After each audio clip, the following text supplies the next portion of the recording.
அன்பார்ந்த பெரியோர்களே, தாய்மார்களே, உலகம் போற்றக்கூடிய உத்தம தலைவர் நம்முடைய பாரத பிரதமர் நரேந்திர மோடி அவர்கள் சென்னைக்கு நம்மளை எல்லாம் சந்தித்து பேசுவதற்காக வந்திருக்கின்றார். இதற்கு முன்பு சென்னைக்கு பல முறை நம்முடைய பிரதமர் அவர்கள் வந்திருந்தாலும் கூட இந்த முறை தன்னுடைய குடும்பத்தை பார்ப்பதற்காக வந்திருக்கின்றார்.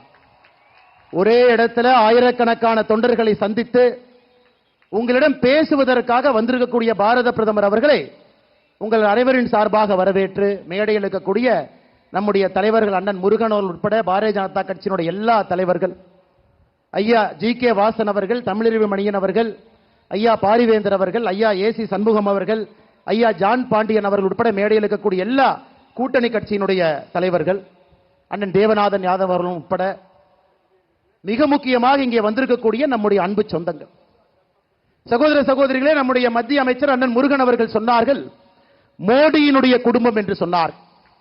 பீகார்ல லல்லு பிரசாத் யாதவ் சொல்றாரு மோடிக்கு குடும்பம் இல்லையாமா. அப்ப நாமெல்லாம் யாருங்க?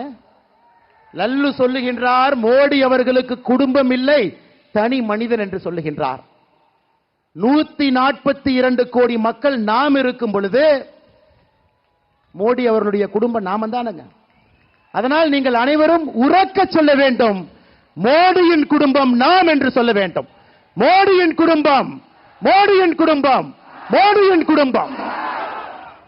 ஐயா, இவங்களுக்கு கண்ணு எப்படி தெரியுதுன்னா கோபாலபுரத்தினுடைய குடும்பம் மட்டும்தான் கண்ணுக்கு தெரியும். அந்த குடும்பத்திலே பிறந்து வளர்ந்து அவர்கள் நன்றாக இருக்க வேண்டும் என்று நினைக்கக்கூடிய திமுகவினுடைய குடும்பம். பீகாரில் தொடர்ச்சியாக ஒரே குடும்பம் ஆட்சியில் இருக்க வேண்டும் என்று நினைக்கக்கூடிய லல்லு பிரசாத் யாதவ் அவர்களுடைய குடும்பம் 17 வயதிலே தன்னுடைய வீட்டை விட்டு இந்தியா முழுவதும் சுற்றி திரிந்து இன்னைக்கு கிட்டத்தட்ட ஒரு யோகியாக தன்னுடைய வாழ்க்கை முழுவதுமே மக்களுடைய முன்னேற்றத்திற்காக அர்ப்பணித்திருக்கக்கூடிய பாரத பிரதமர் நரேந்திர மோடி அவருடைய மொத்த குடும்பமும் 142 கோடி மக்கள் இங்கே அமர்ந்திருக்கின்றோம் சகோதர சகோதரிகளை.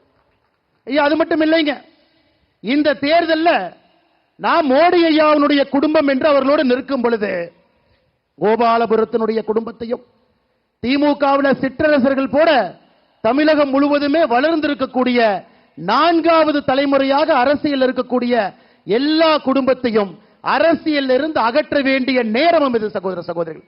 2024 பாராளுமன்ற தேர்தல் ஒரு அற்புதமான வாய்ப்பு நமக்கு கொடுத்திருக்கிறது. நிச்சயமாக நாம் இதை பயன்படுத்தி மோடியினுடைய குடும்பமாக இருக்கக்கூடிய நம்முடைய தமிழ் சொந்தங்கள் எல்லாம் இந்த முறை பட்டி தொட்டி எல்லாம் 400 எம்பிக்களை தாண்டி மோடி அவர்கள் வரும் பொழுது தமிழகத்திலிருந்து 39 எம்பிக்களையும் அனுப்பி வைக்க வேண்டிய தலையாய கடமை நமக்கு இருக்கிறது சகோதர சகோதரர்கள். இன்னைக்கு மேடையில் மோடி ஐயா அவர்களுக்கு காஞ்சிபுரத்தினுடைய பட்டுல நெய்யப்பட்ட ஒரு சால்வையை போர்த்தணும். அந்த சால்வையில மோடி ஐயாவுக்காக சிறுத்தை புலியை அச்சிட்டு அந்த சால்வையை போர்த்தணும். நிறைய பேர் நினைக்கலாம் எதற்காக மோடி ஐயா அவர்களுக்கு மேடையில காஞ்சிபுரத்தினுடைய பட்டு சிறுத்தை அச்சிட்டு கொடுத்தீங்க. ஐயா, நீங்க பார்த்திருப்பீங்க, மோடி ஐயா அவர்கள் மக்களுக்காக மட்டும் பாடுபடவில்லை, கோடிக்கணக்கான மக்களுக்கு மத்திய அரசினுடைய திட்டங்கள்.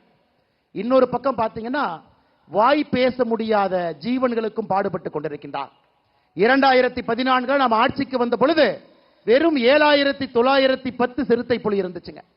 இன்னைக்கு 75% உயர்ந்து 13,874. அதற்கு நன்றி தெரிவிப்பதற்காக மோடி ஐயா அவர்களுக்கு நம்முடைய மண்ணிலே நெய்யப்பட்ட காஞ்சிபுரம் பட்டை போர்த்தி இருக்கின்றோம். இன்னைக்கு பாத்தீங்கன்னா இன்னொரு அன்பளிப்பு கொடுத்திருக்கிறாங்க. மோடி ஐயா சொல்றாங்க வோக்கல் ஃபார் லோக்கல். கிராமத்திலிருந்து வரக்கூடிய மக்கள், நகரத்திலிருந்து வரக்கூடிய மக்கள் உள்ளூர் பொருளை வாங்குங்க, ஆத்ம நிர்பார் பாரத், சுயசார்பு பாரதம் என்று சொல்லுகின்றார். நாம் இன்னைக்கு மோடி ஐயா அவர்களுக்காக பனைமர தொழிலாளர்கள் சகோதர சகோதரிகள் பயன்படுத்தக்கூடிய பனைமரத்தில் மேலே ஏறக்கூடிய பெட்டியிலிருந்து எல்லா உபகரண பொருளை மோடி ஐயா அவர்களுக்கு அன்பளிப்பாக கொடுத்திருக்கின்றோம். ஐயா, நாம் புரிந்து கொள்ள வேண்டும், இந்திய அரசியலை அடிப்படையில் இருந்து மாற்றி இருக்கின்றார். ஒரு நேர்மையான அரசியலை இந்திய ஜனநாயகத்திலே கொடுக்க முடியும் என்று காட்டியிருக்கின்றார். நம் முன்னால் நின்று கொண்டிருக்கின்றார். ஐயா, மோடி ஐயாவுடைய வெற்றியை பத்தி சந்தேகம் யாருக்கு இல்ல? யாருக்காச்சும் சந்தேகம் இருக்குங்களா? மோடி ஐயா 400 சீட்டை தாண்டுவாங்கன்னு எல்லாருக்கும் நம்பிக்கை இருக்குங்களா? உறுதியாக 400 எம்பியை தாண்ட போறாங்க.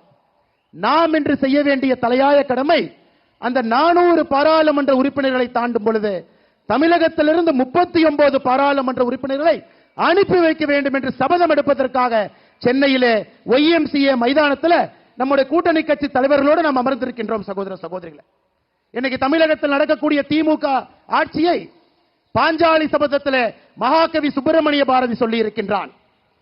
பேய் அரசாண்டால் பிணம் தின்னும் சாத்திரங்கள் என்று சொல்லி இருக்கின்றான். ஒரு பேய் ஆட்சி செய்தால் அந்த நாடு எப்படி இருக்குமோ, இன்னைக்கு தமிழகத்தில் திராவிட முன்னேற்ற கழகத்தினுடைய ஆட்சி ஒரு சாட்சி. கொள்ளக்காரனுக்கு, மண்ணு கடத்துறவனுக்கு, சாராய விற்கிறவனுக்கு, கஞ்சா விற்கிறவனுக்கு இந்த நாட்டிலே முதல் மரியாதை. சாதாரண பொதுமக்களுக்கு மரியாதை இல்லைங்கய்யா.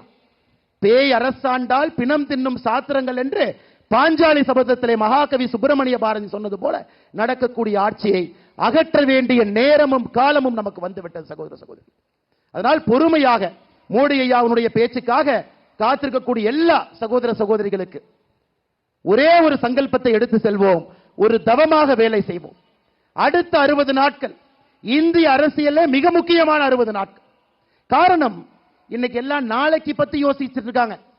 மோடி ஐயா நேற்று மந்திரி சபை கூட்டத்தில் அடுத்த 25 ஆண்டுகளுக்கான திட்டத்தை போட்டுவிட்டு வந்திருக்கின்றார்.